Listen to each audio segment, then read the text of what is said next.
What if the monsters from your many recurring nightmares were real? What if they wanted to escape your dreams and consume our world, hitchhiking out on your very flesh to do it? Today we're talking about the smash 90s hit comic book from Randy Queen, Image, and Wildstorm called Darkchylde. In the summer of 1996, Randy Queen launched a new comic book through Rob Liefeld's Maximum Press, which shot to #1 on Wizard Magazine's hottest comic books, holding that spot for an entire 9 months, outselling evergreen titles like Batman, Spider-Man, and even Superman. That book was Darkchylde. In Randy's own words, he describes it as Carrie meets Lovecraft by way of A Nightmare on Elm Street. And another time, Queen said it's Monster Mash meets Sex Appeal, and that if you're a fan of Spawn, Gen 13, Pit, and Hellboy, that you'll enjoy Darkchylde. Darkchylde follows the story of a young girl from Salem, Georgia named Ariel Chylde. Ariel, ironically, means Lion of God, while also being an evil angel from John Milton's Paradise Lost. Ariel is cursed as the creatures, monsters, and demons of her nightmares become real, with her turning into those very abhorrent abominations herself, personifying Nietzsche's "If you gaze long into the abyss also gazes into you. Gaze into the abyss if you dare." In fact, Ariel herself, in her own poetry, inscribed in her Treasury of Sorrows, says, "If the demons of our dreams were to us not bound, what a nightmare then, our world to be found." When we first meet Ariel Chylde, she's a teenager living at home with her single-parent father named Robert. Ariel was plagued with her nightmares, these horrific dreams evoking the scariest of H.R. Giger, Francisco de Goya, and Kawanabe Kiyosai. She meets a dragon named Fang in those nightly encounters on those airy dreamscapes, and frequently finds herself drowning in a sea of frustration and despair, as she wrote in her own diary, pulled ever deeper into the murky depths of her mind. Even when awake, she was lost in these thoughts. At school, when another student named Perry laid eyes on her for the first time, he saw this beautiful girl with a deep sadness in her eyes. Randy Queen said he used the likes of Nikki Taylor, Daniela Pestova, and Anna Marie Goddard for facial reference and inspiration. One day, around this time, her dad Robert came home and proceeded to beat on Ariel, and in the course of that assault, Ariel's transformative powers manifested for the first time. Years of his physical abuse rose to the surface.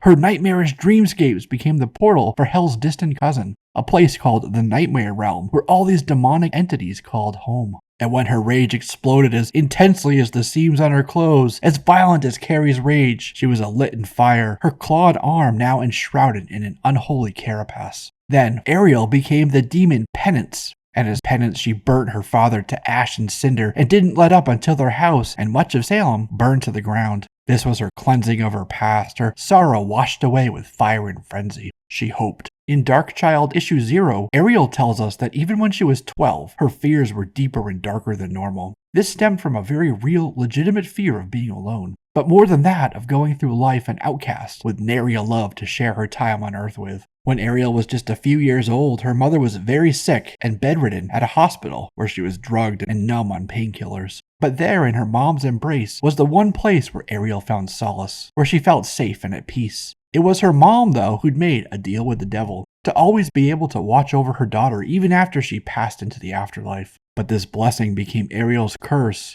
Such is the way of the Prince of Darkness, a tragic event paralleling Aesop's "Be careful what you wish for" from The Old Man and Death. After her mom's death, Ariel's mom transformed into a crow named Sage, and as Sage, her mom would continue to watch over Ariel. In Wizard 72's mail-order-only Darkchylde half-issue, we learned that when her mom died, Ariel was left in her father's care. It turns out that Robert was not her biological father, and that her father was in fact a demon named Cauldron. We also meet Ariel's evil twin sister, Jessica Chylde. Jessica had 3 stray nightmarelings trapped in her own mind. One of them was a demon named Mealymouth who goaded Jessica by saying that she had wanted to waste their pseudo-father Robert herself. Jessica vowed to find Ariel and make her bleed and suffer for making Jessica what she would become. In the second issue of Darkchylde, we meet 2 demons named War and Peace, respectively, who would become Ariel's only friends. After she burned her house down, Ariel ran to the riverbed, transformed back to her human form, and vomited and heaved profusely under the light of a bright moon, which is where Perry found her. And he found her scratched and bruised and with only a red throw to cover her naked, slender frame. Perry had seen her transform, but even so, he stayed by her side.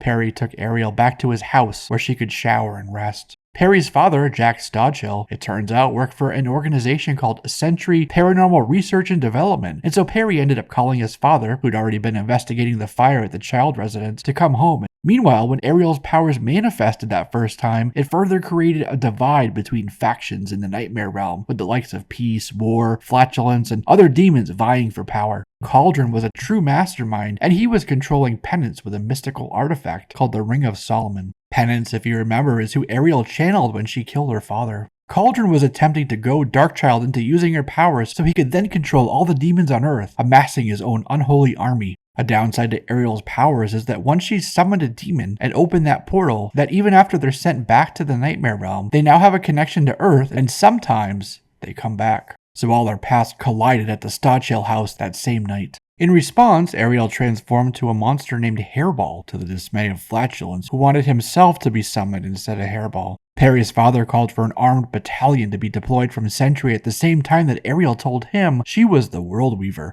the channeler of shadow, that she was Darkchylde. And then she collapsed to the ground, passed out cold. As political affiliations and factions split even further with the Darkchylde's manifestation, the Crow asked War and Peace to help her, and to help further their faction's agenda. Sage the Crow offered them freedom. They'd be able to hitch a ride on Hairball when the vortex opened. Sage knew this would work because she was already earthbound. As Ariel laid unconscious in the back of an ambulance bound for Sentry's compound, Ariel communed with Fang. Sentry, it turns out, wanted her as an experiment and not to help. They hooked her up to a variety of telemetry equipment, then injected her with a plethora of chemical compounds and enzymes in an attempt to trigger her metamorphosis power. This torture forced her into her nightmares once more. Jack and Perry objected to this treatment, and so they were escorted away while Sage, War, and Peace infiltrated the facility to try to free Ariel. And all of this while Cauldron and Penance looked on from a hillside overlook. Sage's forces broke her and the Darkchylde out and had to fight back against Sentry's air vipers and infantry units. Jack was shot and the group ran right into Cauldron and his entire demon horde.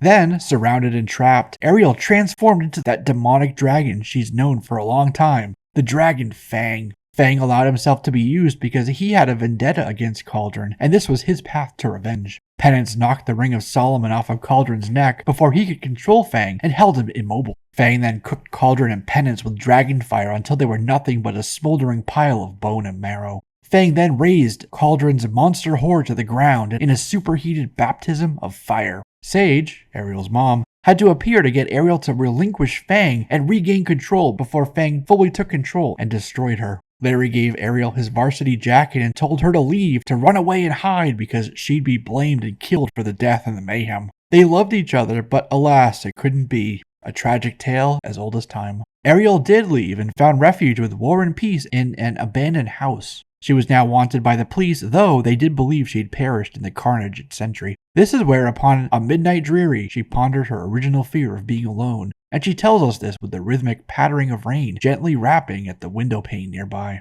Ariel could do nothing but sit alone in her isolation, clutching Perry's leather jacket, embracing both it and her grief. Consumed by this, Ariel completely forgot that it was her 18th birthday, but her friends War and Peace didn't, and they even brought her a cake. Ariel continued to run from Salem, happening upon Jeremy Spencer's Carnival of Fools. It was as though, Ariel tells us, Alice had just stepped through the looking glass. Some kid named Billy spilled his ice cream cone on Ariel's dress, and so Billy's dad apologized profusely. Ariel ended up introducing herself, but with a different name. She called herself Amanda Lay. Later that night, an infernal child killer named the Silencer got to Billy, who mutilated him, then left his corpse on the carousel with a note nailed to his body for Ariel. Just then, Penance appeared and attacked Ariel, with both surprised that the other remained alive. Ariel was too afraid to transform after losing control as Fang, and Penance used this to rip Ariel's arm right off her body. And this forced Ariel to transform, and when she did, the two monsters fought. While this was happening, Perry was getting ready to leave town for UCLA when Jessica Chylde showed up and bit his lip.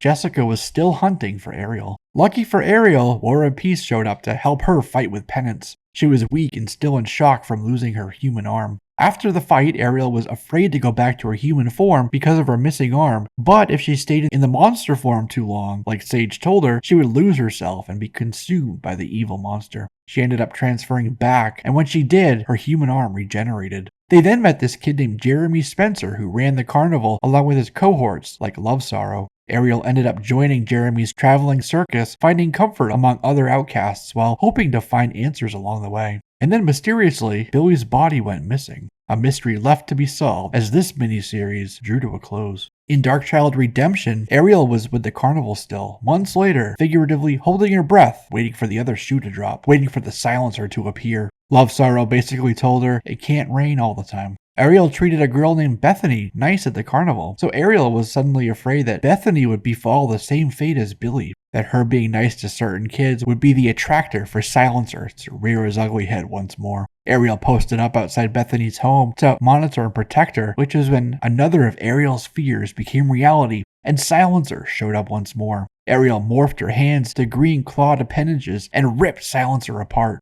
And in the battle, Silencer revealed himself to be none other than Jeremy Spencer, the boy who ran the circus. But though he looked like a boy, he was ancient, and he would eat young souls to stay forever young. Ariel clawed at Jeremy's head and ripped his brain from his skull, and all the souls of the kids he'd killed were released to finally rest. In another miniseries called Dreams of the Darkchylde, we learned some more of Ariel's nightmares, like the one of her friend Kylie, who was lured by a terrible beast and fell into a well when they were 9, or the one where her life was quote-unquote off before a monster zombified cheerleader chased her, followed by a confrontation with Jack and with her dad as her teacher. All of them in the real world were dead. All of this in the Dreams of the Darkchylde were wrong. Even Kylie came back to her for help fighting Kid Wicked's Ravagers, although that ended up being a trap to lure her to the bed of Kid Wicked. And then again, the zombie cheerleader attacked her, and her abdomen was sliced open, and she collapsed to her knees, evoking imagery of seppuku, until the crow showed up to get Ariel to wake up. Ariel wanted to die, but Sage showed Ariel her future, a future where she was at the wedding altar with Perry. And so Ariel had renewed strength at seeing that, but she was trapped in her nightmare and she couldn't awake.